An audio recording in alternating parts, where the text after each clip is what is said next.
Aujourd'hui, on reçoit un homme qui est un acteur connu et reconnu dans le milieu du cinéma. Il a accepté de se livrer pour la première fois sur son parcours de vie. De la pension à la prison et de la prison à un award d'excellence aux États-Unis, un parcours atypique à la recherche de liberté et d'identité. Découvrez ou redécouvrez-le dans Carte Blanche.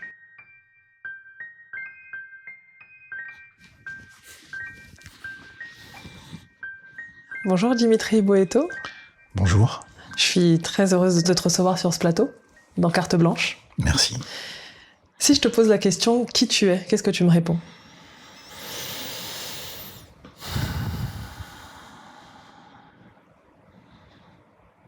Qui je suis? Comment tu te présentes?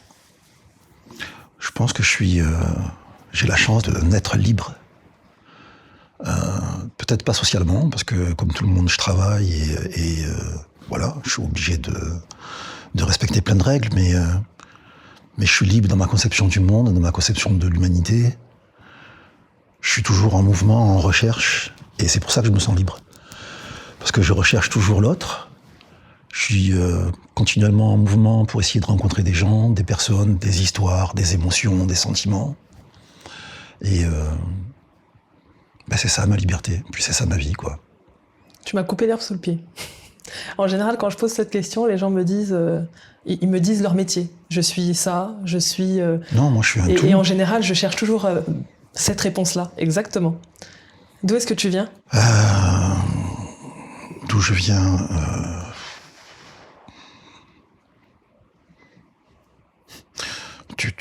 vous allez tous penser que je suis un fou parce que je sais pas d'où je viens, mais moi je suis la deuxième génération d'un échec social et éducatif, dans le sens où ma maman a été placée en pension très très jeune. Sa sœur aussi. Elle s'est échappée de cette pension entre 13 et 14 ans et elle a été livrée à elle-même. Je suis l'enfant d'une histoire entre elle et un boxeur tunisien que je n'ai pas connu. Et pourtant qui a eu de l'importance dans ma vie parce que j'ai été boxeur à un moment donné où je l'ai cherché aussi. Je suis né à Apt dans le Vaucluse le 9 novembre 1973 selon ma mère, car j'ai été déclaré à la mairie 4 ans après ma naissance.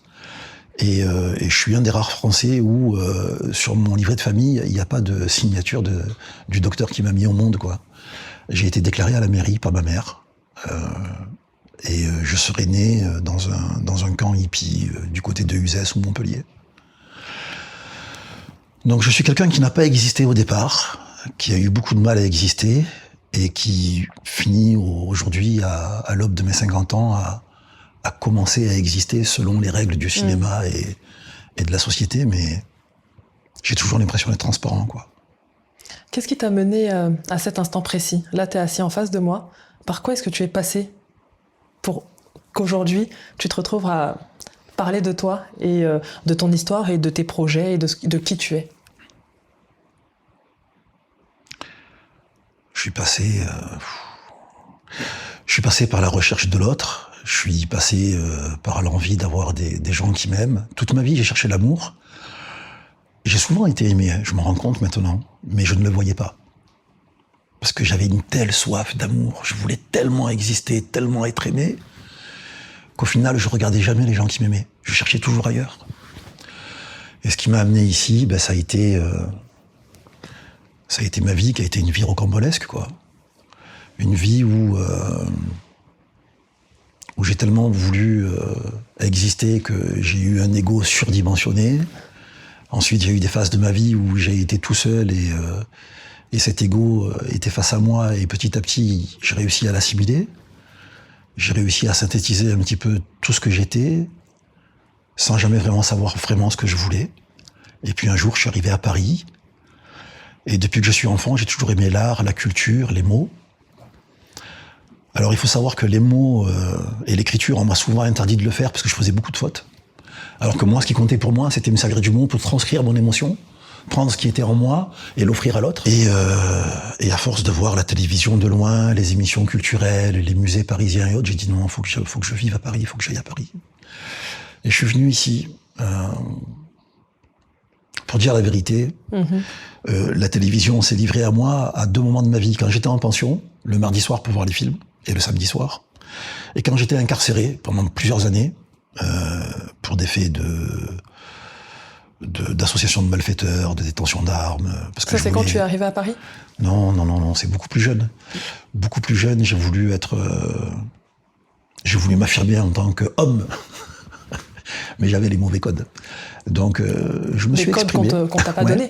Je me suis exprimé avec les codes du jeune mâle plein de testostérone, et donc ça m'a amené en prison. Toutes ces émissions culturelles et tous ces livres sur l'art, je les ai découverts en prison. Alors, je dirais pas que la prison m'a sauvé, parce que c'est faux. La prison m'a fait beaucoup de mal. Mais, tout comme un moine tibétain en retraite spirituelle ou un prêtre dans un monastère, je me suis trouvé. Et je savais que ma voie, c'était l'art. C'était la culture, la littérature, l'émotion. C'était synthétiser les émotions pour pouvoir les diffuser et devenir un rond-point comme ça émotionnel vis-à-vis des gens qui m'entouraient, pour éveiller les consciences. C'était ça mon truc. Donc je suis arrivé à Paris, j'ai découvert tout ce milieu-là et ces musées extraordinaires, le musée de l'homme, le muséum d'histoire naturelle. Quand je suis rentré dedans, ça a été un voyage dans l'histoire, quoi. Et je me suis rendu compte qu'ici à Paris, tout était fait pour que je puisse vivre de l'art. Et donc j'ai commencé et me voilà. L'art fait partie de toi. Quel est ton métier aujourd'hui? Je suis acteur. Je suis auteur, acteur. Comment est-ce que tu es arrivé dans le cinéma? Est-ce que quand on sort de prison, on va juste taper à une porte pour un casting? Jamais, c'est le cinéma qui est venu à moi. Comment c'est arrivé à toi? La police, déjà, quand elle m'attrape, elle me dit « Mais on n'a pas envie de te mettre en prison, t'es génial. » J'ai dit « Comment ça, je suis génial ?» Elle me dit « Ça fait 1 an qu'on enquête sur toi. Tu nous amènes dans les musées, dans les salles de vente. Nous, on se tape, hein, on se bat avec les potes pour travailler sur toi, parce qu'on sait qu'avec toi, c'est bien, quoi. » Je leur ai donné... ils ont fait des planques fabuleuses, quoi. Ils ont fait des planques dans des musées, ils ont fait des planques dans les salles de vente, ils ont écouté mes écoutes téléphoniques en pensant que je parlais encodé, alors qu'en fait, je parlais d'artistes. Et quand ils ont fait écouter les écoutes téléphoniques où je parlais du peintre Jacques Nestlé, qui était un peintre extraordinaire, qui était de la renommée de Picasso, qui d'ailleurs devait exposer avec Picasso, et qui au final, il a refusé parce qu'il n'aimait pas l'individu qui était Picasso. Jacques Nestlé, par exemple, quand j'achetais ses peintures, qui valaient 150, 200 € pièce à l'époque, et je savais que c'était un peintre du Bauhaus, quoi, tu vois. Et je savais que c'était un peintre qui allait coter plus tard. Ils ont eux-mêmes acheté des peintures comme ça. Et aujourd'hui, les mecs, ils ont des tableaux qui valent 3-5 000 € grâce à moi. Et ils m'ont dit, t'es un personnage de cinéma, il faut que tu fasses du cinéma. Et j'ai jamais voulu. Parce que j'avais un problème avec mon physique, j'avais un problème avec mon image. Et comme, aujourd'hui, je me rends compte, comme je n'existais pas dans ce monde depuis que je suis enfant. Depuis que je suis enfant, je vois les enfants avec leurs parents. Moi, c'est différent. Depuis que je suis enfant, je vois les gens vivre entre eux et s'aimer. Moi, c'est différent. J'ai toujours été un petit peu à la frontière de ce monde, à regarder les autres vivre comme un enfant devant une fourmilière, un peu pareil. Et j'ai jamais imaginé que moi, je pouvais assimiler ce monde-là. Et quand je suis sorti de prison en 2015, j'ai un copain à moi qui prend une photo, et à l'époque, il était avec une directrice de casting, une assistante de directeur de casting, qui était Mohamed Belhamar, qui avait travaillé pour le projet du Prophète, de Jacques Audiard, donc une personne qui était quand même bien ancrée dans ce milieu-là.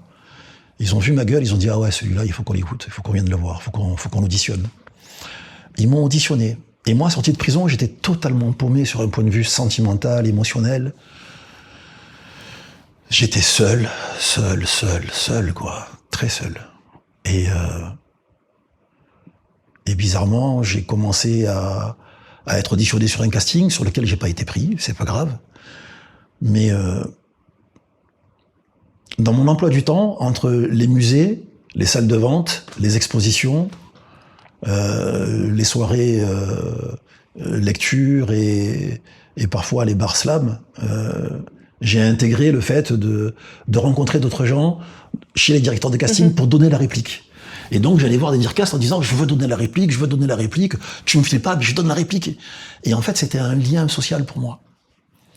et en donnant la réplique sur une scène qui avait été écrite par un mec qui était heureux, réalisée par un autre qui était encore plus heureux.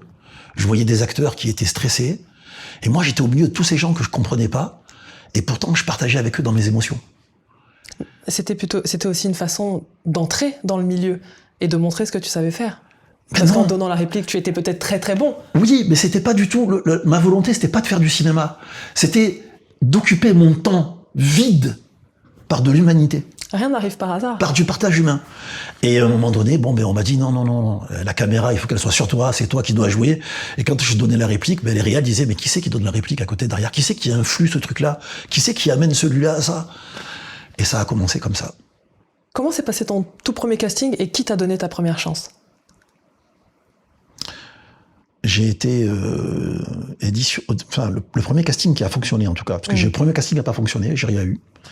Et le deuxième a fonctionné tout de suite. Le deuxième, c'est pour Burnout de Yann Gozlan, avec François Civil. Et à l'époque, j'étais auditionné pour jouer le rôle qui a été joué par la suite par Samuel Jouy, donc du second, un second rôle important, et qui a été donné à Samuel Jouy parce qu'il avait plus d'expérience et que on sait que dans ce milieu-là, il faut être connu pour avoir un rôle connu. Mais j'ai eu un rôle tout de suite où ils ont créé un personnage qui était le frère Bellata, où j'ai eu une seule scène dedans, qui m'a beaucoup appris parce que j'ai été livré à moi-même dans cette scène-là, dirigé par Yann Gozlan, mais il m'a dit fais ce que tu veux. Sauf qu'en faisant ce que je voulais, je n'ai jamais été raccord sur la scène. Donc j'ai une petite scène dans ce film-là, où tout le monde imagine que je vais revenir, et où au final je reviens pas. Et je crois que c'est un film qui m'a pas mal apporté parce que j'ai appris. Et aujourd'hui, chaque fois que je suis sur un plateau, je sais qu'il faut être raccord à chaque fois. Et donc, j'ai appris de mes erreurs petit à petit, quoi. Ça a été ma première chance. Premier casting, prix, premier long métrage, un rôle dedans, donné par Yann Gozlan, qui était le rôle de Bellata dans Burnout. Est-ce que tu parles de ton passé dans ce milieu? Les gens sont au courant? Personne ne le sait. Mon agent ne le sait pas. Personne ne sait qui je suis. Parce que personne ne s'y intéresse. C'est la première fois que je parle de ça. Mais c'est la première chose qu'on devrait demander normalement. D'où tu viens, qui tu es, est-ce que... Si j'avais fait des castings à l'étranger, notamment aux États-Unis, on m'aurait posé la question. En France, ça n'intéresse personne qui tu es. Ce qui intéresse les gens en France, c'est pas qui tu es, pas d'où tu viens et ce que tu as vécu. C'est qu'est-ce que tu vas leur apporter et combien de millions d'entrées tu vas pouvoir leur permettre d'avoir. Donc non, personne ne me pose la question. Le seul mec qui me connaît et qui sait d'où je viens, c'est Mohamed Bellamar. Ensuite, j'ai quelques acteurs autour de moi, dont un acteur formidable qui m'a beaucoup aidé, que j'ai rencontré sur un tournage, qui s'appelle Victor Pontecorvo. Peu de gens connaissent ma vie, et peu de gens savent ce que je suis, qui je suis. Et d'ailleurs, peu de gens me parlent. Et là, aujourd'hui, tu es en train de dire tout cela face à la caméra. Ils vont l'apprendre. Comment tu penses qu'ils vont réagir? Ça ne m'appartient pas. Pour toi, c'était important de le dire aujourd'hui? De dire que j'ai été en souffrance toute mon existence, ouais, c'est important. Pas pour le dire aux gens qui me connaissent. C'est important pour dire à ceux qui souffrent. Que quand tu es dans la souffrance, la lumière est toujours là, quoi. Moi, si je parle avec quelqu'un qui me dit « oui, je suis en déprime parce qu'on m'a quitté », moi aussi, on m'a quitté. Si quelqu'un me dit « oui, j'ai perdu mes parents », oui, mais tout le monde perd ses parents à un moment donné. Je crois qu'en réalité, très souvent, on essaye de matérialiser nos malheurs pour leur permettre d'exister et dire aux gens « regardez qui je suis et comment je souffre, comment c'est dur ». C'est à cela que je veux... C'est à ces gens-là que j'ai envie de dire qui je suis, pas aux autres. Ceux qui sont bien, ceux qui ont 2-3 millions d'euros dans leur compte en banque... En réalité, ils s'en foutent de qui je suis. Ce qui les intéresse, c'est qu'est-ce que je fais sur une scène. Qui je suis, ils s'en foutent. Je suis un acteur. Un acteur, il n'y a qu'aux yeux du public qu'il a de l'intérêt. Dans le métier du cinéma, un acteur, il est là parce que sinon l'image serait vide. Donc, on est choyé, on est aimé jusqu'au club de fin, et ensuite on n'existe plus. Le rideau se referme. Est-ce que tu acceptes de jouer des rôles qui te ramènent à ton passé? Est-ce que quand tu as joué ces rôles-là, ils ne se sont pas dit mais qu'est-ce qu'il y joue bien? Comment ça se fait que ce soit aussi réel? Ils se sont jamais posé la question? Ou alors c'est un non catégorique quand on te propose ce genre de rôle? Forcément, avec mon physique, on me propose que des rôles de criminels ou de personnages brisés. C'est-à-dire avec ton physique? Voilà, tu vois, si tu vois ce que j'ai fait dans ma gueule, il n'y a que des rôles de voyous ou des rôles de mecs, soit SDF, soit un mec brisé. J'ai rarement eu le rôle du beau garçon jeune et intellectuel, quoi. Tu penses qu'il y a un physique, un visage pour dans le cinéma français, oui. Oui, dans le cinéma français, oui. Dans le cinéma français, c'est très codifié. Très codifié.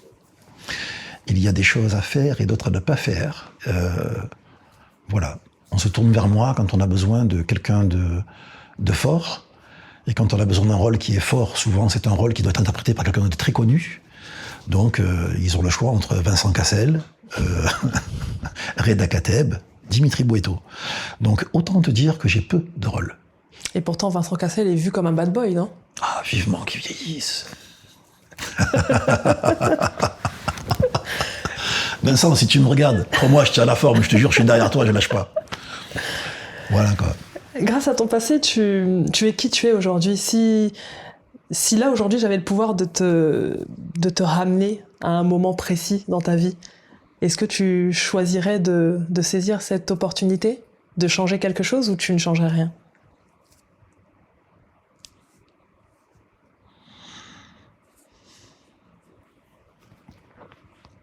Ouais. Tu changerais? Il y a quelque chose que tu changerais ou tu accepterais de refaire tout ce qui s'est... J'aurais aimé avoir la même vie, mais avec ma maman avec moi, quoi. J'aurais aimé avoir une mère qui m'ait vu grandir, qui m'aurait aimé, et qui aujourd'hui vieillirait en paix. Ma mère est toujours vivante, mais je la vois pas.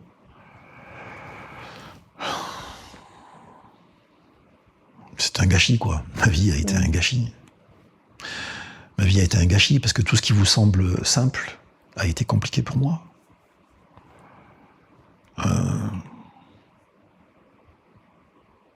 C'est une question compliquée. J'aurais aimé avoir cette bibliothèque émotionnelle à travers tout ce que j'ai vécu, et en même temps, j'aurais aimé avoir forcément une famille aimante, équilibrée, et des souvenirs d'enfants. Il y a un truc auquel je pense souvent et que je rêve souvent, c'est quand j'étais enfant et que j'allais à l'école, je voyais tous les parents venir chercher leurs enfants. Des papas, des mamans, des grands-parents. Et donc, tu sais, au moment de la sonnerie de l'école, tu as c'est comme une nuée de papillons. Tous ces enfants qui partent comme ça, et les parents les prennent et les amènent dans les voitures avec des goûters, et ils s'en vont et ils partent, et il y a des marques d'affection. Donc moi, j'étais au milieu de tout ça, je trouvais ça extraordinaire. Puis au final, j'étais seul, avec mon sac à dos, et il fallait que je rentre dans ma pension, à pied.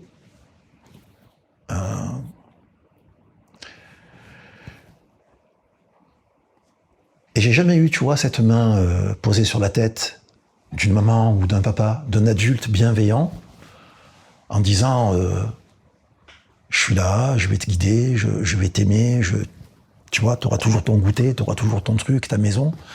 Et moi, au final, j'ai toujours l'impression que j'avais ni ça, ni d'adulte. J'ai toujours eu la sensation, quand j'étais enfant, de ne pas avoir d'adulte bienveillant à mon égard. J'ai toujours eu la sensation de ne pas avoir de maison. Et aujourd'hui, c'est encore le cas. J'ai jamais été à ma place, quoi. Alors expliquer pourquoi je pense que c'est dû à ça, à cette différence que je voyais avec les autres. Et les enfants aussi souvent me disaient, oui, mais toi, t'as personne, t'as rien. Tu te cherches encore? Non, je me cherche pas moi, je cherche les autres. Moi, je me suis trouvé. C'est les autres que je cherche pour les rassembler autour de moi. Même aujourd'hui, quand je rencontre une femme et que je l'aime et que je vois sa belle famille qui est merveilleuse avec moi et tout, je les regarde et je me dis, je suis pas de leur famille. Je suis comme un enfant adopté, tu vois. Je suis comme un enfant toléré. Je me sens jamais adopté. Donc tu refuses en fait cet amour? Je le refuse pas, mais je sais qu'il ne m'appartient pas. Et pourquoi il pourrait pas t'appartenir? Parce que dans mon ADN, il y a un truc qui est ancré, qui est la maternité et la paternité que j'ai pas eu. Le fait de ne pas l'avoir eu, de ne pas être de leur ADN, je sais que c'est pas... Je crois que c'est un truc que des gens qui ont été adoptés ou abandonnés ou, peuvent comprendre. Je crois que les gens qui ont eu une vie normale comprennent moins facilement. C'est plutôt de l'ordre philosophique pour vous, peut-être, alors que pour moi, c'est plutôt de l'ordre viscéral.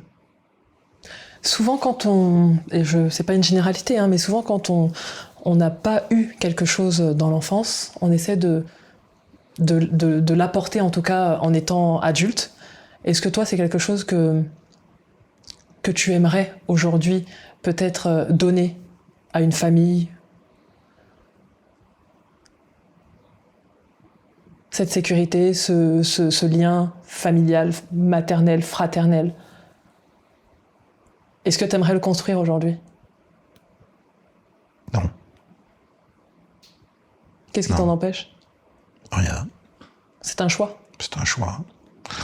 Je refuse d'aimer une femme, d'avoir un enfant, d'avoir une maison, un chien, un chat. Si je fais ça aujourd'hui, c'est comme si il fallait que je réapprenne tout de zéro, quoi. Non, je préfère aimer les gens, rencontrer des jeunes en difficulté, des chômeurs longue durée, essayer de parler avec eux pour les aider à trouver du boulot. Je préfère parler avec des taulards qui sortent de prison pour leur dire, voilà, regarde, t'as perdu 10 ans de ta vie, viens, on essaye de faire autre chose. Dans l'écriture, dans l'acting, dans plein de trucs. Je préfère aller voir des jeunes de cité qui crient ah pour leur dire, là, tu vas mal finir, tu vas finir comme moi, viens, on fait autre chose. Je préfère aller chercher les gens qui ont besoin de moi.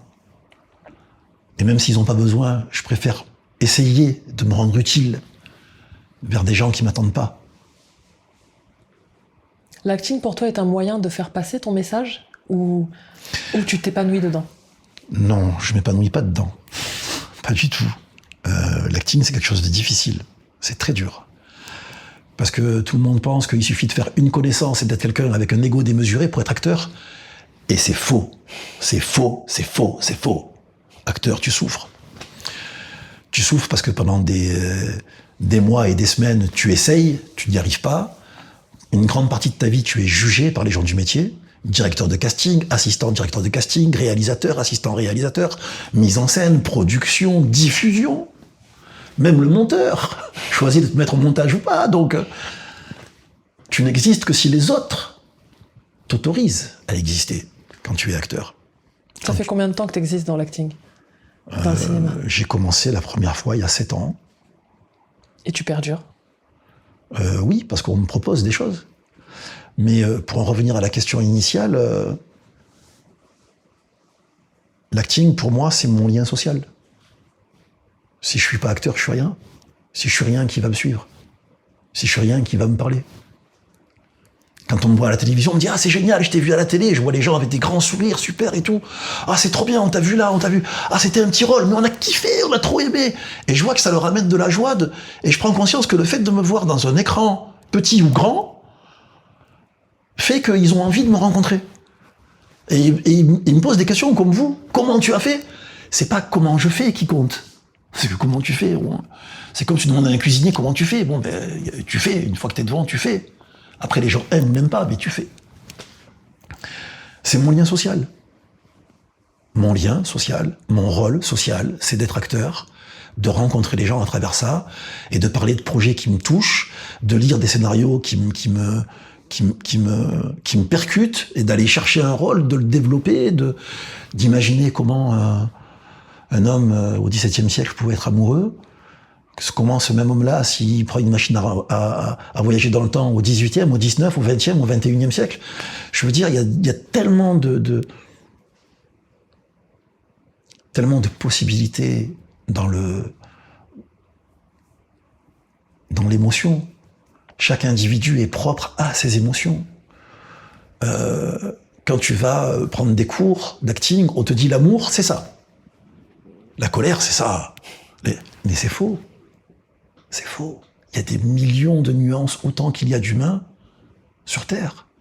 Et il y a eu autant de nuances dans l'histoire de l'humanité, autant de fois où il y a eu une âme qui a vécu. Donc il y a un tel panel de jeux qui est absolument extraordinaire. Donc moi, ça m'anime, ça me plaît, parce que c'est de la recherche, c'est de l'anthropologie, et c'est de la rencontre avec les gens. Et moi, l'acting, c'est pas le but de ma vie, mais c'est l'outil qui me permet de rencontrer les autres et de parler avec eux. Alors, on parle au début toujours du cinéma. On parle souvent au départ de moi. Puis je leur laisse la place d'exister. Et quand eux, ils existent, ils disent des choses qui sont vachement plus intéressantes que moi, quoi. Et là, c'est intéressant. Et là, c'est beau parce que il y a une interaction entre celui qui est fan et qui regarde le cinéma ou la télévision et qui regarde la vie passée, et celui qui crée la scène, soit par narcissisme, soit par carriérisme, ou soit par amour de l'art. Et cette jonction qui se fait des deux côtés de l'écran, entre le téléspectateur et celui qui connaît l'envers du décor, qui est pas toujours très mirobolant, je trouve que c'est extraordinaire, moi. Et j'ai la sensation de partout où je vais, quand je discute avec les gens, que nous, les gens du cinéma, on est un peu coupés de ça. On veut montrer de la réalité à l'écran, et malgré tout, on vit pas dans la réalité des gens. Donc moi, ce qui m'intéresse, c'est vivre avec les gens, pour pouvoir alimenter ma bibliothèque émotionnelle, et mener ça à l'écran, quoi. En disant aux auteurs qui écrivent, et aux réalisateurs et aux producteurs, en disant, oui, mais tu sais, quand un homme, on lui enlève son enfant, et qu'il divorce, et qu'il perd les droits de garde avec son gosse, il y a des moments où le mec il peut pleurer, il y a des moments où il y a une espèce de dépression intérieure, et ça, dans l'écriture, vous l'avez pas mis. Pour vous, c'est simple. Pour vous, c'est... Donc j'essaye d'amener de la nuance. Mmh. Quel rôle tu rêverais de jouer qu'on ne t'a jamais proposé?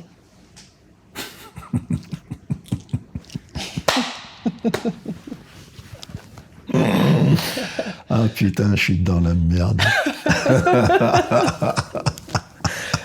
Ce n'est pas une question piège, hein? Ah non, c'est pas une question de piège, c'est une question philosophique pour moi. Je crois que le rôle de ma vie, si je devais le faire, ce serait un rôle qui va à l'encontre un petit peu de ce que les gens peuvent imaginer de moi. C'est un rôle que je voudrais faire, tout d'abord, je veux bien l'exprimer, parce que pour moi, c'est le rôle qui pourrait gommer toutes les frontières qu'il y a entre les gens. On te dit t'es noir, t'es blanc, t'es asiatique, t'es caucasien, et on nous classe tous dans des cases. De race, de religion, sociale. Aujourd'hui, on a aussi créé, enfin aujourd'hui, ça fait longtemps qu'on a créé des classes et des cases sexuelles. Et je voudrais jouer un rôle qui puisse effacer tout ça en une seule fois. Et je pense que ce rôle, ce serait le rôle d'un homme hétéro. Moi. Qui viendrait à découvrir qu'il tombe amoureux d'un autre homme, où il aurait du mal à l'accepter, et au final l'accepterait. Parce que pour moi, qui suis hétéro de naissance, et dans une éducation méditerranéenne, machiste, faut dire la vérité, au départ, j'aimerais amener ce rôle-là à l'image, parce que pour moi, ce serait le rôle qui me permettrait d'exprimer à tout le monde qu'il n'y a pas de case à travers l'amour, qu'il soit entre humains, entre sociétés, entre religions. S'il y a de l'amour, il ne doit pas y avoir de case. Tu ne dois pas te poser la question de est-ce que quand tu es blanc, tu dois aimer une africaine? Est-ce que quand tu es une chinoise, tu dois aimer un africain? Est-ce que quand tu es un africain, tu dois aimer un blanc? Est-ce que quand tu es chrétien, tu dois aimer un musulman? Est-ce que quand tu es hétérosexuel, tu dois aimer un homosexuel? Est-ce que quand tu es un homosexuel, tu dois aimer une personne d'un autre genre? Effaçons tout ça. Effaçons ça. Moi, le rôle de ma vie, si j'ai un rôle à faire, c'est celui-là. Parce que je veux gommer ça. Et quel rôle ou scène tu refuses catégoriquement de jouer? On en revient encore à l'amour.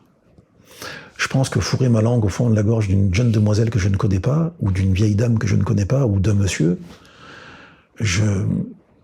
en termes de réalisation cinématographique et d'image, je n'arrive pas à percevoir ce que ça peut apporter.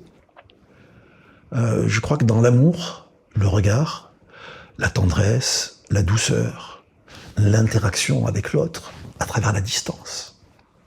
Tu aimes. La caméra peut choper mon regard vis-à-vis d'une femme que j'aime, mais la caméra pourra jamais choper ma langue touchant son amygdale. Donc je ne comprends pas ces scènes-là. Je ne les comprends pas. On t'en propose? Je n'en veux pas. On va se faire une rétrospective, si tu veux bien, Dimitri. Parle-nous un peu des films que tu as déjà faits, films, séries. Est-ce que tu montes sur les planches également? Alors, monter sur les planches, non. Ça m'est jamais arrivé. J'ai l'impression que faire du théâtre, c'est... Enfin, en tout cas, sur les planches, j'ai l'impression que c'est plus dur que l'acting. En tout cas, en cinéma.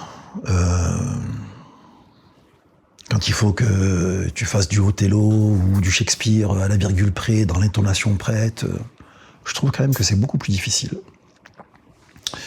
Moi, en tant qu'acteur de cinéma, je peux amener ce que je suis, et si je me trompe, je peux rattraper. Et ça passe ou ce sera retenu au montage ou non, quoi. Alors que le théâtre, il n'y a pas de filet. Donc les planches, non, ça m'est jamais arrivé. Cette année, je vais m'y atteler. Je vais le faire parce que c'est une expérience qui me... C'est un exercice aujourd'hui où je me sens capable. Il y a 5 ans en arrière, j'aurais pas été capable. Donc entre mon premier tournage et aujourd'hui, il s'est passé 7 années. J'ai eu la chance de collaborer avec que des gens qui ont été géniaux avec moi, quoi. J'ai eu Yann Gozlan, Fanny Ardant, Mélanie Laurent, Marion Cotillard, j'ai eu Samuel Jouy, François Civil, Firmin Richard, j'ai eu Dali Ben Salah, Nadia Tereskevich, Adila Bendimerad, Damien Onouri, j'ai eu Nawal Madani, Djibril Zonga. J'ai quand même eu Jalal Altaoui, qui est un acteur syrien extraordinaire. J'ai quand même eu Victor Pontecorvo, qui est un mec qui m'a beaucoup apporté.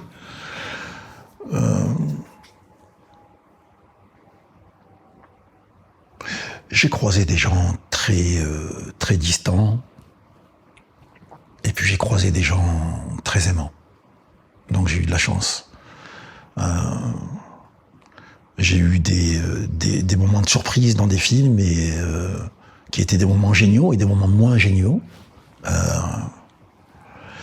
Les moments géniaux, ça a été sur un film de Kevin Favillier qui s'appelle Legio Patria Nostra, qui est un moyen-métrage de 36 ou 40 minutes, où on joue en 64 en Indochine des légionnaires qui tapent sur des rails pour que si le rail a été piégé, c'est le légionnaire qui saute et on change juste une portion de rail pour que le train puisse ravitailler l'armée française. Donc ces gens-là qui ont été sacrifiés avec les Viet Minh autour qui les attaquaient continuellement. J'ai vécu entre deux blocages Covid. On a fait 15 jours, dont 9 jours de tournage. Et on a eu une équipe de tournage extraordinaire, quoi. On a eu des moments fabuleux. Où moi, j'avais des mecs qui me ramenaient un bout de pain. Ils faisaient 4 km de rail pour me les ramener à 5 heures du matin parce que j'étais encore en train de tourner. Et tous mes potes acteurs étaient venus. Ils ont fait 5 ou 10 km à pied pour me ramener à boire et à manger, quoi. Donc j'ai eu des vrais moments d'extase dans ce métier-là, sur l'humain. Et ensuite j'ai eu des moments qui ont été plus difficiles où j'ai eu sur un projet où j'ai eu 20 jours de tournage et seulement 2 minutes à l'image, quoi. Et où là tu te dis putain, le monde s'effondre, est-ce que j'ai été mauvais? Eh ben non, t'as pas été mauvais. C'est que le film faisait 3h20 et qu'après le Covid, il fallait qu'il fasse 1h50 parce que sinon, il n'était pas diffusé. Donc ils ont retiré un pan de l'histoire de ce film-là. Voilà, c'est comme la vie, quoi. Le cinéma, c'est t'es heureux, puis t'es malheureux, puis tu y crois, puis tu y crois moins. Ouais, c'est aléatoire. C'est ça. Il y a des gens quand même dans ce métier-là qui m'ont marqué. Fanny Ardant m'a marqué dans sa réalisation. Vraiment, elle m'a marqué dans Magie Noire, un court-métrage où j'avais le premier rôle qui a été fait par Fanny Ardant pour l'Opéra de France. Ça m'a donné une grosse visibilité internationale. Parce que j'avais des gens qui, dans les aéroports, regardaient le film et me téléphonaient pour me dire « Tiens, je suis à Dubaï, je te vois, je suis à Miami, je te vois, je suis en Australie, je te vois. » J'avais trouvé ça génial. J'ai beaucoup appris aussi sur le tournage de La Dernière Reine d'Alger en Algérie, où je suis parti 3 mois pour tourner là-bas. Et c'est d'ailleurs ce film-là où j'ai été beaucoup coupé, mais c'était parce que le film était trop long et pas beaucoup de moyens non plus. J'ai beaucoup appris là-bas parce que j'ai rencontré des gens qui étaient animés par une flamme, par une envie de faire ce film, et ça s'est fait avec très peu de moyens d'ailleurs, mais les images sont exceptionnelles. Je joue dedans le rôle de Isaac Barberousse, le grand frère Barberousse au VIe siècle, aux côtés de Dali Ben Salah. En acteur français, on est 3. Il y a Nadia Tereskevich et Dali et moi. Ensuite, chez les acteurs algériens, il y avait vraiment des gens qui étaient exceptionnels, vraiment exceptionnels. J'ai beaucoup appris là-bas. Et Nawel Madani aussi m'a pas mal appris ces derniers temps. J'ai pas eu beaucoup de jours de tournage pour la série Jusqu'ici tout va bien, qui a fait un carton au niveau international. J'ai pas eu beaucoup de jours de tournage, mais putain, Nawel, elle vient du stand-up. Donc c'est une personne qui va à l'encontre de tout. Elle est toujours dans l'adaptabilité. Elle cherche toujours à trouver le truc qui va faire que ça fonctionne. Et pour arriver à suivre la rapidité qu'elle a dans le cerveau, la meuf, faut être devin, quoi. Mais j'ai vachement appris avec elle parce qu'elle m'a repoussé un peu dans mes retranchements, et en même temps, j'ai appris que être acteur, c'était pas que lire des lignes sur une feuille. Et elle m'a appris à donner des choses en plus, même si c'est pas au montage. Improviser. Voilà, et de permettre au monteur d'avoir des éléments en plus. Donc, elle m'a appris à être plus généreux pour donner plus que ce qui était prévu. À travailler plus. À donner plus. Parce que le travail, c'était pas du travail beaucoup en plus, mais une attitude, un geste, un regard, une chose, une intention intérieure qui ne sort pas. C'est ça. Tu vois, Nawel Madani, c'est ça. Ça fait de toi un meilleur acteur ? Ça fait de moi quelqu'un qui est aujourd'hui plus simple à travailler. Personne n'aura besoin de me le redire. Quel rôle t'a le plus marqué ces dernières années ? Et pourquoi ? Putain.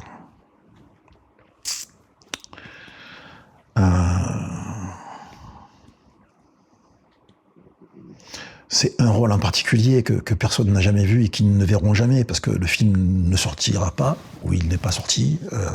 C'est un court-métrage que j'ai écrit avec un gars que j'ai rencontré à l'époque, qui s'appelle Kitao dans le métier, que j'ai écrit et que lui a raccourci, qu'il a synthétisé dans l'écriture. C'était ma perception du monde sorti de prison. Et à la place de mettre un prisonnier, j'ai mis un clochard. Et comme personne ne voulait faire le clochard, je me suis clochardisé pendant 1 an avant de tourner. Et j'ai passé... Je suis tombé dans ce rôle-là parce que c'était pas professionnel, personne ne m'accompagnait, il n'y avait pas de structure, il n'y avait que de l'envie. Et cette envie de jouer ce mec-là, ce clochard-là, a fait que je me suis dédoublé et je suis devenu ce clochard. Et je me souviens que Kitao, qui s'appelle Rabi, me disait on tourne après-demain ou on tourne dans 1 semaine les premières scènes. Et je dormais sur un carton chez moi pour être brisé, pour être dur, pour avoir le corps raidi. Et donc j'avais une barbe comme ça, des cheveux hirsutes. Je pouvais jouer dans aucun autre film que ce film-là. Et j'ai passé 1 an à ne rien jouer pour faire ce rôle. Et ça a été au point que les gens, quand on me filmait dans la rue, quand les gens me voyaient, ils avaient l'appréhension de l'odeur. Quand c'était la pause déjeuner, les restaurants me refusaient, même les kebabs me refusaient. On a envoyé la directrice de production pour demander et expliquer que j'étais un acteur et que je sentais pas mauvais. Mais le fait de me voir, les gens étaient persuadés que je sentais mauvais, donc ils ne me voulaient pas. Et je me suis dit toute ma vie que dans une pause entre 2 scènes, j'ai vu un vrai SDF et j'ai pris 2 € dans ma poche pour lui donner. Et quand il a levé les yeux et qu'il m'a vu, il s'est levé et il m'a laissé la place. Et là, j'ai compris qu'il y avait des places qui leur étaient destinées et d'autres non. Il y a des places dans la mendicité parisienne qui appartiennent à certaines personnes et pas à d'autres. Et ce mec-là s'est effacé en me laissant la place. Parce que pour lui, ce n'était pas la sienne. Il pensait que c'était la mienne. Et quand tu as un véritable SDF qui te prend pour un véritable SDF et qui te voit plus en souffrance que lui et qui te laisse sa place de mendicité,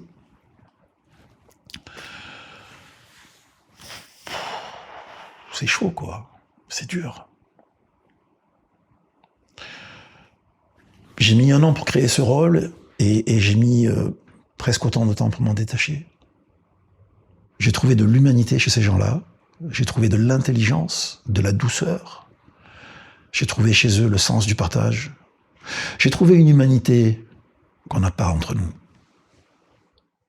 Pourquoi est-ce que ce film-là ne sortira jamais, alors que tu y as mis autant de cœur, et surtout que le contexte économique actuel, on va dire, serait propice à ce que tout le monde puisse voir ce film et comprendre certains messages? C'est un problème de hiérarchie dans le travail. C'est-à-dire? C'est-à-dire que quand tu fais un projet avec pas beaucoup d'argent, tu attends que le monteur le fasse, tu attends que le réalisateur le fasse, puis le réalisateur change d'émotion, change de vision. Toi non, mais lui oui, donc ça crée plein de désaccords au final. Et je trouve que le film au final a été...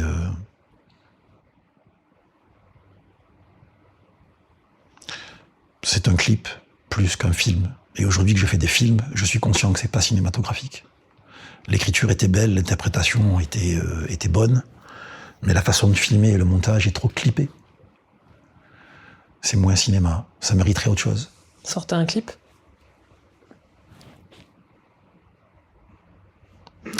Ce qui est fait n'est plus à faire. J'en ferai d'autres.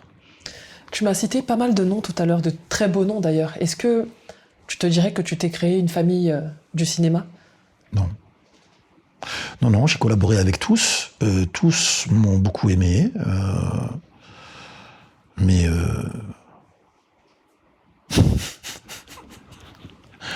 fin de clap de la dernière journée d'un acteur, tu n'existes plus.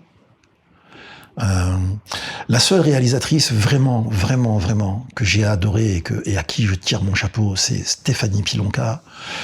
Je viens de faire un long métrage pour France Télévisions sous sa direction. Ça s'appelle Disparition inquiétante numéro 5, avec Julie Gaillet, Youssef Hachdi, François Berléand, et le jeune Ilan de Brabant, qui est un acteur exceptionnel, celui qui a fait le Petit Nicolas.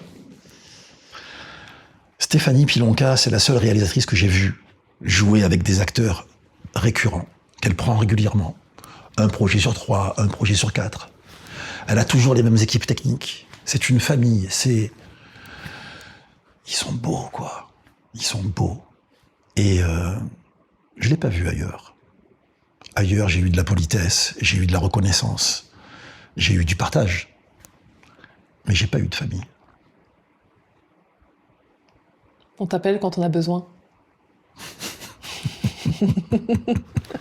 Bizarrement, mon physique n'intervient que chez les directeurs de casting ou les productions ou les réalisateurs qui cherchent quelqu'un de pas content, quelqu'un de pas d'accord.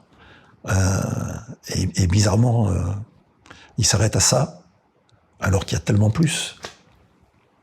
Et tu l'as montré là? Tu sais être drôle, tu sais être touchant. Ah non, mais c'est vrai.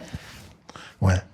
Est-ce qu'en tant qu'acteur, tu peux dire que tu as réussi? Pour beaucoup, il faut en général gagner un prix ou une récompense. Est-ce que toi, tu as eu cette chance-là?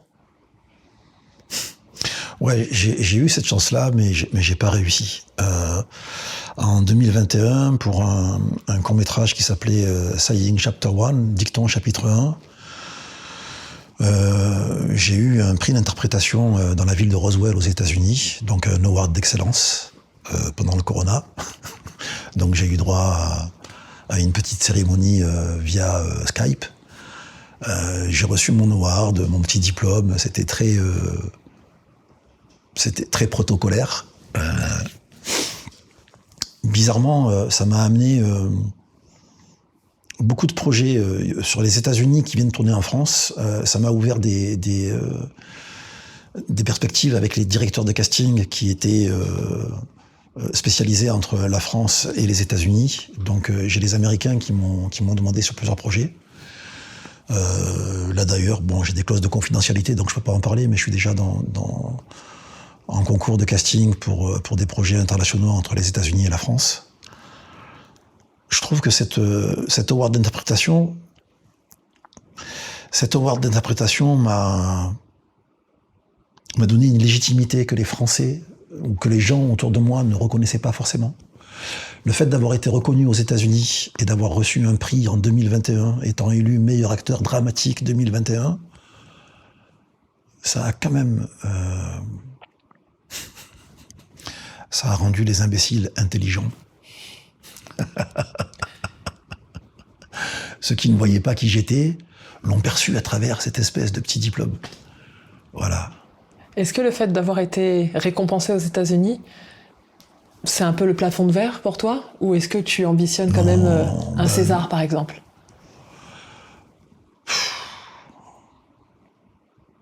Le prix en soi est quelque chose qui me fait évoluer sur le point de vue du CV, professionnellement parlant. Quand les gens voient que j'ai travaillé avec telle personne, que j'ai eu tel prix, que j'ai eu, tu vois, je veux dire en termes j'ai une directrice de casting derrière moi qui m'a dit la carrière que t'as eue, il y a des gens qui en rêvent, quoi. J'ai fait le Festival de Cannes, j'ai fait la Mostra de Venise, j'ai eu des sélections dans 15 ou 16 festivals internationaux, dont Bollywood, Cannes. Je pense pas, moi, que pour moi, c'est pas un résultat. Le résultat, pour moi, c'est que quand je dis à quelqu'un libère-toi de tes chaînes sociales, et qu'il me dit je m'en fous, c'est pas ton problème, ça veut dire que là j'ai échoué. Alors que s'il m'a vu à la télé ou au cinéma ou ailleurs ou chez les médias, il va m'écouter, ou il va prendre en considération ce que je lui dis. C'est ça pour moi la victoire. Pour moi la victoire c'est d'ouvrir les consciences. C'est d'ouvrir les consciences, c'est tout. C'est pas d'avoir des prix. Les prix, si je les ai, c'est bien, je les emporterai pas avec moi. Mais le jour où je rendrai mon dernier souffle, je voudrais qu'on me regrette. Parce que les prix, je les aurai pas. Quels sont tes projets à venir? Alors là, avec le succès que vient d'avoir la série Jusqu'ici tout va bien sur Netflix de Noël Madani, où on est numéro 1 en France et on est dans le top 10 dans 19 pays dans le monde, on est distribué dans 34 pays. J'espère la saison 2, puisque j'ai la scène finale avec Noël dans la saison 1, et donc j'espère la saison 2. J'ai un long métrage, une trilogie, 3 films qui sont prévus sous la direction de Dennis Johnson, qui est un réalisateur franco-américain, où on me propose un rôle dans un western, où je devrais jouer Manuelito, qui est le chef d'El-Amaro. Et je suis impatient de faire ça, parce que je sais que Iggy Pop est dans le casting, et donc pouvoir coller mon image avec Iggy Pop, c'est juste une légende, le mec, quoi, tu vois. Iggy Pop, putain. Donc j'ai ça. Tournage prévu septembre-octobre, mais ce sera une trilogie. Ensuite, j'ai 2 courts-métrages dans lesquels j'ai des premiers rôles, notamment un court-métrage qui va être très touchant, parce que je joue le rôle d'un père très dur socialement, très riche, comme quoi très souvent on pense que ce sont les pauvres qui sont maltraités, et en fait dans l'éducation bourgeoise il y a eu beaucoup de rigueur, et cette rigueur va être mise en avant. Un père de famille quasi incestueux avec une jeune demoiselle, avec sa jeune fille. J'ai ce rôle-là où Innocence en danger international est derrière le projet, donc je suis impatient de faire ça pour pouvoir en parler, pour pouvoir parler justement de cette rigidité paternaliste qui a souvent eu dans les foyers, de tous bords, chez les riches comme chez les pauvres. C'est intéressant à mettre en avant. Ensuite, j'ai un long métrage qui est prévu cet été, un long métrage associatif pour la ville de Créteil avec Bollywood, où dedans je vais pouvoir discuter et jouer avec des acteurs qui sont pas forcément professionnels et avec qui je vais faire des masterclass pour leur apprendre à jouer et partager avec moi et créer justement ce lien avec moi, et où j'aurai une scène avec chacun d'entre eux pour créer le long métrage. Ça, c'est vachement intéressant, donc voilà. Et il est prévu aussi un documentaire sur... ça m'emmerde de dire ça, mais sur moi. Sur toi, dis-le. Ouais. Un documentaire sur moi. Au départ, c'était sur l'insertion sociale, et j'ai réussi à faire entendre raison à la production et à la réalisation que c'était pas l'insertion sociale qui était importante, mais c'était l'art dans la structure sociale. Est-ce que tu comprends que l'insertion sociale peut te permettre d'être un modèle pour beaucoup de jeunes? Et que parler de toi peut-être je veux pas être un modèle parce que je suis pas un modèle, vraiment pas. Mais non, ce que je veux, moi, c'est juste pouvoir témoigner. Je veux pas être un modèle, je veux juste témoigner, dire voilà, j'avais rien, j'étais berger de chèvre, j'étais en pension, j'étais en tôle, j'étais en maison de... j'étais voilà, en foyer. J'ai souvent été rien, et au final, je deviens un tout. Et pourquoi je deviens un tout? Parce que l'art me le permet. Et que l'art, quand tu vois un enfant jouer de la flûte et que tu lui dis « Ouais, c'est pas un métier !» Ben si, ça peut devenir un métier. Et où ton gamin qui joue du pipeau, alors que toi tu te fous de sa gueule, ce gosse-là fera le tour du monde et il jouera des trucs extraordinaires parce qu'il va peut-être accompagner Stromae sur une chanson de ouf au pipeau. Quand un mec il fait un dessin qu'on lui dit « Ouais, c'est de la psychanalyse, c'est pas... » Non, peut-être que ça va être un dessinateur extraordinaire et qui va créer des choses et qui va pouvoir permettre à l'image d'intégrer ce qui n'est pas visible. Pareil dans la peinture, dans la sculpture. Donc, moi, le truc, il n'est pas dans l'insertion du pauvre pour s'intégrer dans la société bien structurée. Je m'en branle. C'est le truc que je m'en fous complet de ça. Ce qui m'intéresse, c'est de dire à tous les parents, 100% des parents sur la Terre, quand vos enfants décrochent de l'école, accompagnez-les. Mais quand ils ont une passion artistique, ne vous érigez pas contre eux. Ne leur dites pas que c'est faux. Parce que l'art, c'est la réalité.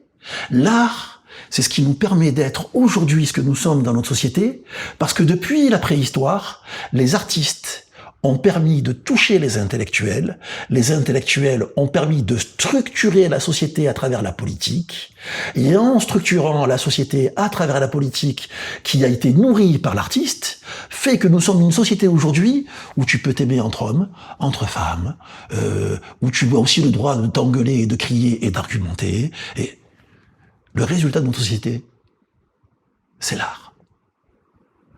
La loi universelle, c'est l'art. Quand tu mets un homme préhistorique devant une femme et son enfant en statue ou en peinture chez lui, ou que tu mets le plus grand des intellectuels occidentaux aujourd'hui devant une Madone et l'enfant, ça te renvoie à l'amour d'une mère. Si tu l'as eu, tu la ressens. Si tu l'as jamais eu, tu l'imagines. L'art, ça te permet de parler avec des gens qui parlent pas ta langue. Ça te permet l'autre qui veut te tuer parce que t'as pas le même Dieu, ça te permet de lui dire, écoute, quand même, franchement, la statue, là, t'as la meuf, elle, bon, ok, tu vois, tu te dis, putain, il y a un truc génial dans l'art. L'art, c'est universel. Je comprends même pas qu'on puisse mettre l'art dans le loisir. Bande de cons. Quelle place t'aimerais que l'art ait aujourd'hui, en tout cas dans cette société? Mais l'art, il faut qu'il ait une place primordiale. En tout cas, au début de l'éducation. Parce que moi, Vercingétorix, Alexandre le Grand, j'ai été à l'école, on m'a appris que l'humanité entière se massacrait. Moi, déjà tout petit, je regardais les Télétubbies et les Bisounours, et on m'expliquait qu'Alexandre le Grand avait dit « Tuer un homme, c'est être un assassin, en tuer des millions, c'est être un conquérant. » Napoléon Bonaparte, tueur. Première Guerre mondiale, Deuxième Guerre... Toute l'histoire de l'humanité, tout ce qu'on m'a appris entre 5 et 15 ans, massacre, guerre, égo. Et pourtant, James Bond tue des gens? Ben oui, et il couche avec plusieurs femmes, et tout va bien. Mais non, mais tout le monde l'aime bien. Alors que si toi tu couches avec plusieurs femmes et que tu prends la voiture d'un mec à la sortie d'un casino et que tu lui prends les clés et que t'es pas James Bond, tu vas en prison pour vol de véhicule. Donc comment se peut-il que nos sociétés mettent en avant des choses aussi, je vais pas dire inintéressantes, mais aussi inciviques, et qu'on mette pas en avant l'art? Quand tu vois qu'un film sur l'histoire de Monet, ça ramène personne. Quand tu vois que dans les musées, t'as que des vieux qui vont mourir. Mais allô, quoi. Réveillez-vous, bordel. Nourrissez-nous avec de l'art au début de nos vies, dans l'éducation. Nourrissez-nous avec ça. Et ensuite, demandez-nous d'être prolifiques. Et puis un artiste, quand il n'a rien devant lui, et qu'il doit matérialiser ses émotions en 3D pour que ça existe, il solutionne des centaines de problèmes. Si celui-là est capable de sculpter ou de peindre ou de créer en 3D quelque chose, imagine ce qu'il va faire dans ta PME, ce qu'il va développer. Alors que celui qui n'a jamais rien créé, jamais sorti ce qu'il était, jamais exprimé ce qu'il voulait, comment tu veux que celui-ci te permette d'avoir des milliards d'investissements? C'est de la connerie. Là, tu nous parles de l'art et de sa place. Est-ce que tu penses que l'art aura encore sa place avec l'arrivée de tout ce qui est intelligence artificielle et que maintenant tout se fait par informatique? Là, on va rentrer dans la science-fiction, là. Dans le métaverse.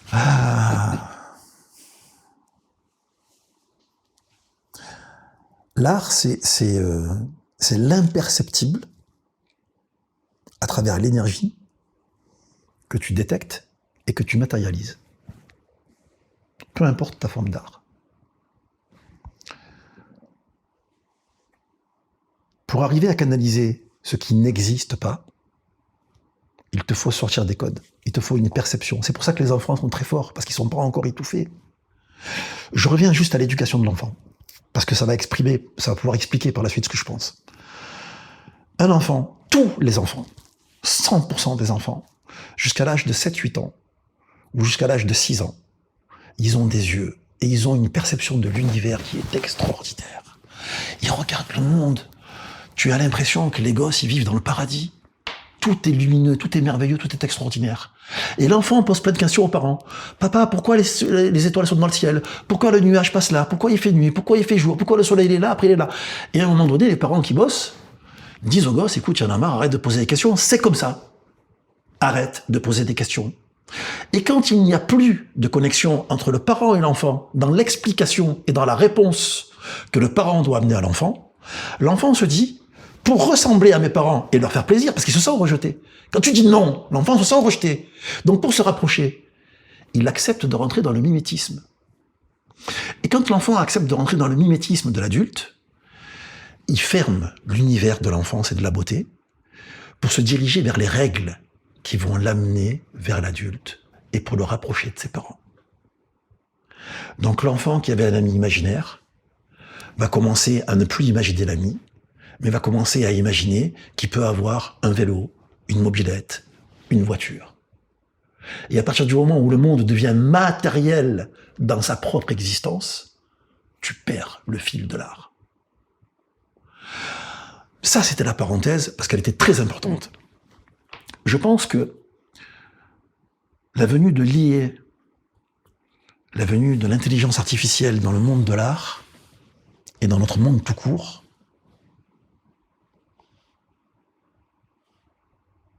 c'est comme tout. C'est génial et révolutionnaire au départ. Et comme tout est équilibre dans la vie, et que nous ne savons pas équilibrer, ça devient destructeur. Moi, en tant qu'homme, depuis que je suis enfant, on m'explique que quand il y a eu un mort, je pensais que la vie était éternelle quand j'étais enfant. Et quand on m'a dit « Monsieur Untel est mort », j'ai dit « Ben, il est où ? C'est où la mort? C'est un voyage, c'est des vacances, c'est où l'endroit de la mort? » Non, non, il est au ciel, au paradis. Donc tu regardes le ciel, tu te dis « Ah, mais il y a autre chose là-haut. » Et donc tu prends conscience d'autres dimensions. Et à partir de là, ça t'ouvre une conscience. Ça t'ouvre la porte de la conscience de la vie après la mort. Ça nous est tous arrivé. La porte de la conscience de la mort et de la vie après la mort nous a tous permis d'avoir une relation avec un divin, soit dans une religion, soit personnellement, ce qu'on appelle la foi. La foi, c'est quand tu n'es pas sûr de toi et que tu n'es pas sûr des autres, ou que tu as peur des autres et que tu n'as pas confiance en toi, tu te tournes vers ce qui est imperceptible, ce que tu ne vois pas, ce que tu ne touches pas, mais que tu ressens. Et tu lui demandes conseil, tu lui demandes de l'aide. Ça, c'est la foi intérieure que l'homme a et qui amène à tout ce qu'on a créé dans nos sociétés. C'est avec la foi qu'on s'est tous construits. C'est avec la foi que nos vies ont pris des dimensions différentes. Et je crains qu'avec l'intelligence artificielle, dans les générations futures, à force de demander à un ordinateur ce qui est juste de ce qui n'est pas juste, d'ailleurs on le fait déjà maintenant, hein. Quand tu te présentes, les gens te googlisent. Ah oui, il paraît que t'as fait ça. Ah bon, c'est génial, c'est trop bien, ouais. Ah mais sinon, tu vois, et si tu dis un projet qui n'a pas été googlisé, ah ben non, c'est un mytho, c'est pas vrai. Les gens ne te croient plus. Les gens ne te croient pas. Les gens ne croient pas en autre chose que l'IA.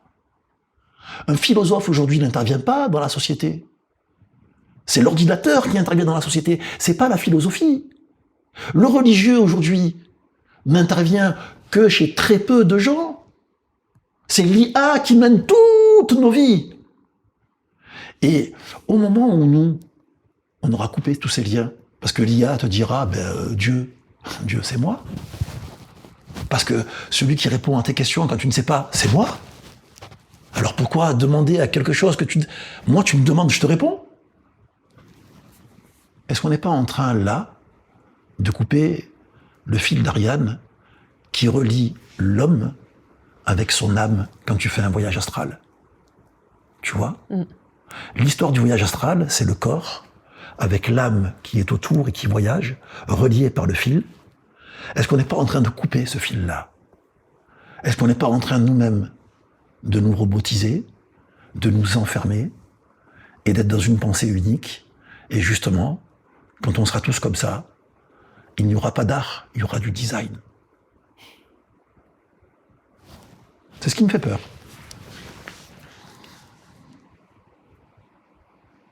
Pour terminer, qu'est-ce que tu aurais envie de dire au toi enfant, avec tout ce recul que tu as maintenant à cet instant précis? Si tu étais là, toi-même, à l'âge peut-être de 7 ou 8 ans, qu'est-ce que tu aimerais te dire?